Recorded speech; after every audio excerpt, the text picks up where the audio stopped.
Hello guys, and Russia is collapsing. And I'm not speaking only about its territories and our special military operation to the Kursk region. Now I'm speaking about Russian business. The Moscow Times had time and energy to analyze Russian state statistics, and it proves that this June the income of Russian business dropped 4 times. In comparison to the June of 2023, they lack $30 billion of income.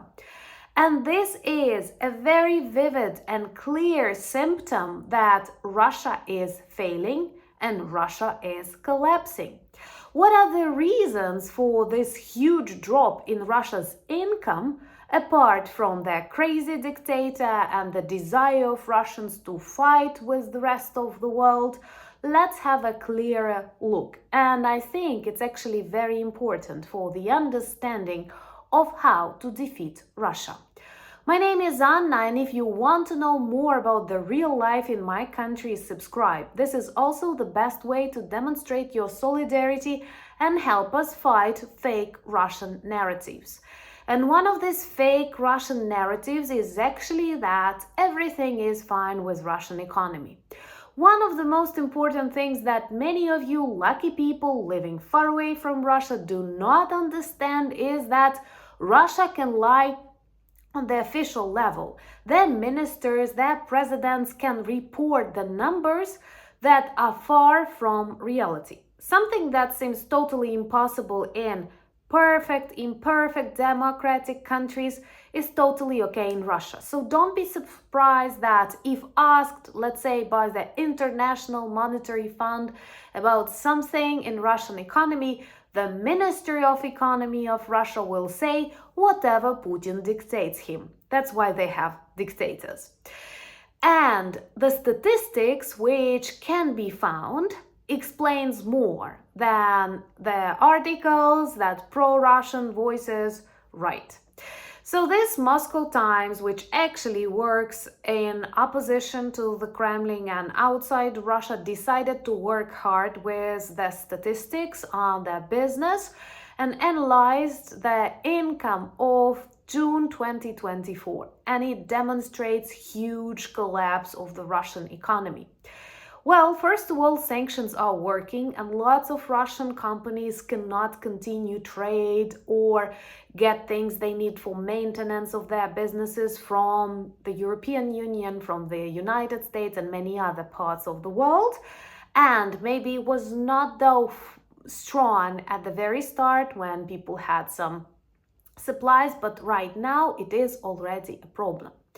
Also, the decision of Putin to pay much attention to the military economy, backing up military enterprises, but at the same time forgetting about the other kinds of businesses.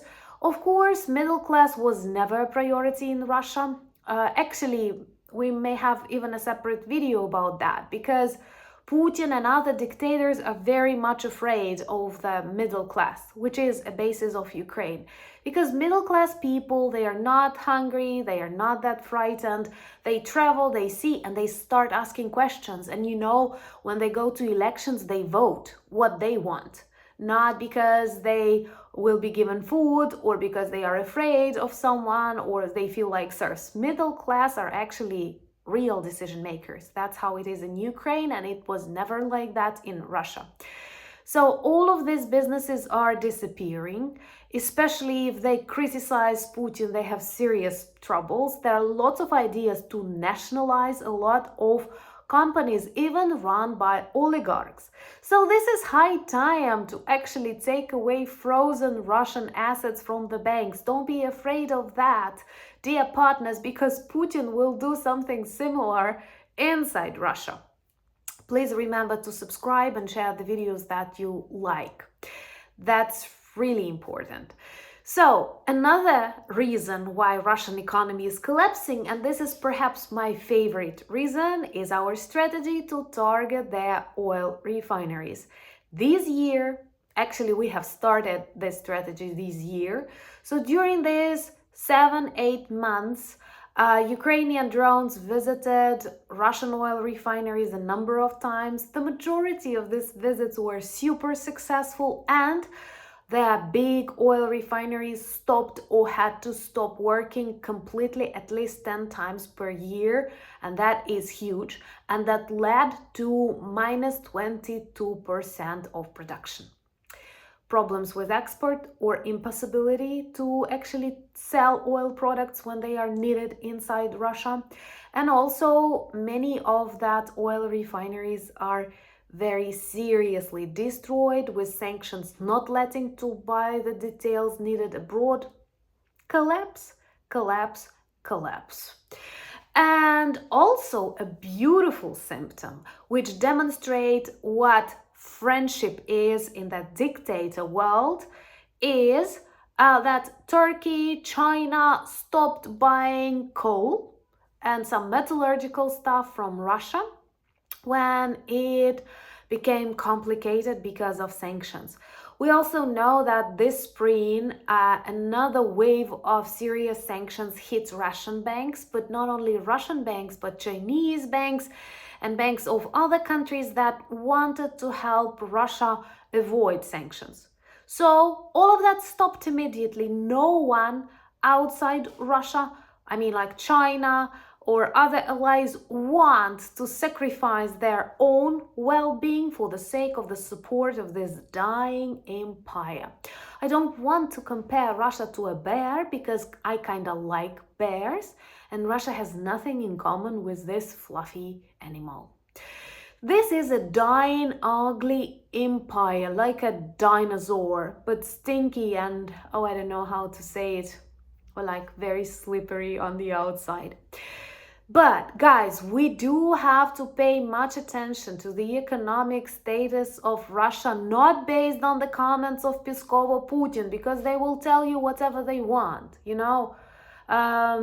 They explain to their people that they have already demilitarized Ukraine, and people don't ask them questions what Russian troops are doing in Kursk region, So we have to focus on things like real statistics, like, for example, the price of ruble.